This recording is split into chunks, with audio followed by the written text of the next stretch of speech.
tak aj vonku nová séria Jujutsu Kaisen, na ktorú všetci čakali.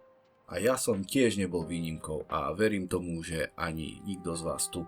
Čaute všetci, moje meno je Asmatik a v tomto videu vám poviem svoj aktuálny názor na prvé dve epizódy z tretej série Jujutsu Kaisen. Takže ak sa vám moja tvorba páči, určite dajte like, dajte odber.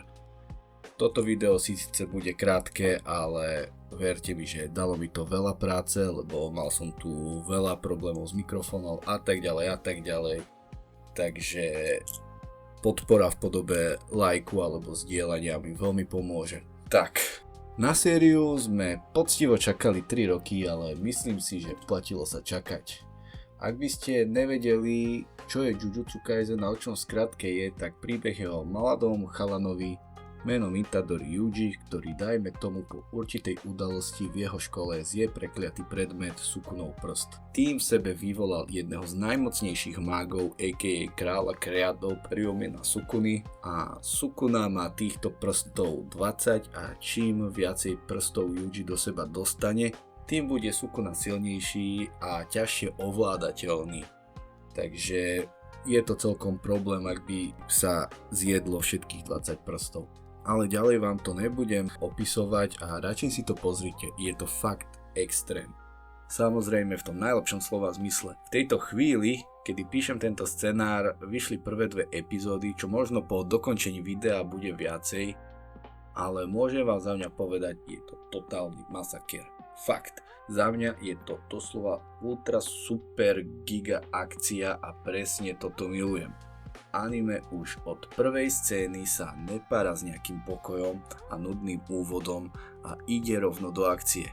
Animácia a soundtrack je akože dokonal sám a doslova že a keďže nie je vonku celá séria, nechcem to veľmi spoilerovať, čo je samozrejme a preto vlastne toto video je celkom krátke. V anime je aj trošku prepojeno s filmami, čo bol za mňa dobrý nápad. To, že anime zatiaľ v týchto prvých dvoch epizódach je banger, je doslova vidieť na hodnoteniach. Doslova fakt stojí to za to. Určite je cítiť, že ide o poslednú alebo možno predposlednú sériu, lebo naozaj to už od samého začiatku naberá na obrátkach. Tretia séria Jujutsu Kaisen sa zameriava na udalosti po šibujskom incidente a na území Japonska sa objavilo 10 kolónií.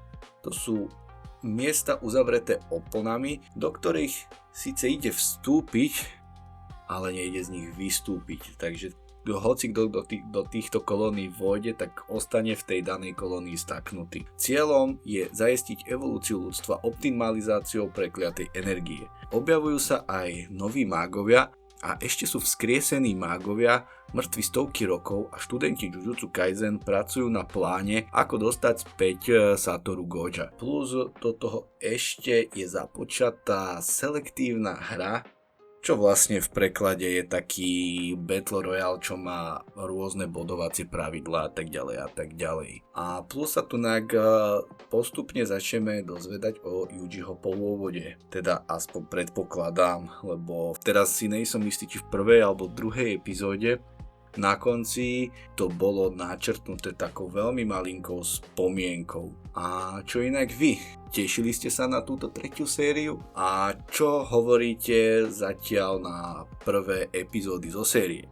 Určite zanechajte váš názor dole v komentároch a určite plesnite aj like a odber, ak sa vám moja tvorba páči a chceli by ste takýchto videí vidieť viacej.